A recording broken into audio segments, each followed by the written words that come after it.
Hey guys, welcome back. So this evening I really just wanted to sit down and chat with you guys, just hang out in the garden because there's been a lot going on in the last few weeks. We just had this slight cool down, so the last few days I honestly just put my head down and got a lot of things done. So the week prior we were having feel likes of 105 to 108 for a straight solid week, and a lot of things were already dying off at that point anyway, so there was a lot that needed to be done. I've literally spent the last few days in this garden doing pretty much everything that needed to get done, and then some. So especially because this is the time of year that harvests are really abundant, and I either need to put away and freeze or do something with that harvest so it doesn't go to waste. Either way, I wanted to just honestly have just a heart-to-heart conversation because I know for some reason every year this time of year just honestly creeps up on me, and it doesn't ever feel different, but it definitely gets easier. But you get over that summer hump of everything just being very abundant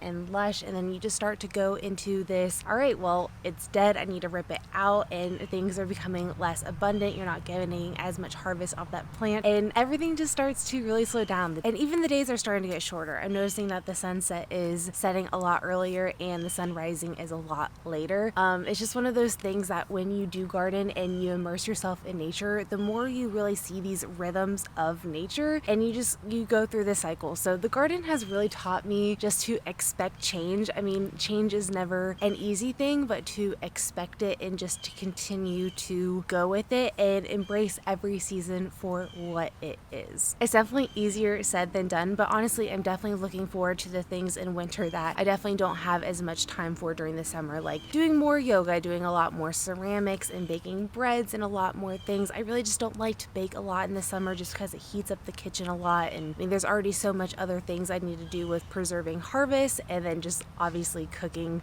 various things throughout the week since I do cook so much of our food from scratch. This year in particular for me, the one thing I really enjoyed was adding a lot of height to my garden. This actually added a lot of privacy that I really don't have in my not so private garden. Honestly, there's so many neighbors that could watch me film, and honestly I've caught some people staring at me film, and sometimes it's awkward, but honestly I've done it so long now that I've kind of gotten over it at this point. But the added privacy is just really nice being in such an urban setting.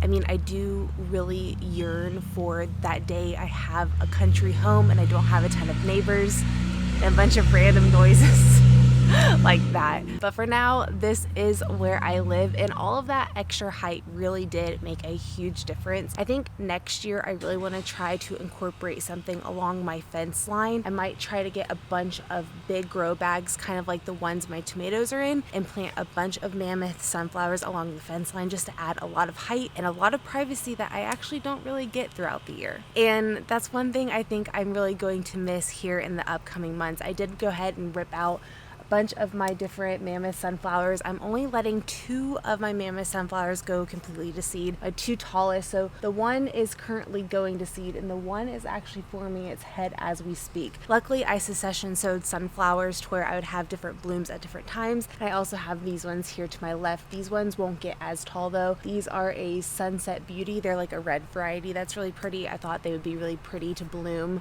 sometime August, September for fall. Taking down the 4 mammoth sunflowers that I did, and then I also took down my bean trellis. I don't know if you can really tell or not. This angle of the garden still looks pretty abundant, but honestly, this is some of my last zinnias. I had to rip out all of my other zinnias over near my hoop house and all of my cosmos as well. Those really died off last week with all the heat. They were already kind of struggling with a few things anyway, but having that height taken away from the front already exposed a lot. And when I took down all of my Amish paste tomatoes, when you take down the things that add the height, you really just remember how exposed a garden like this can be. I've been really lucky the last few months to have so much height in the garden. It's actually made it very private and really nice. There's actually an evening I was talking to my husband about it.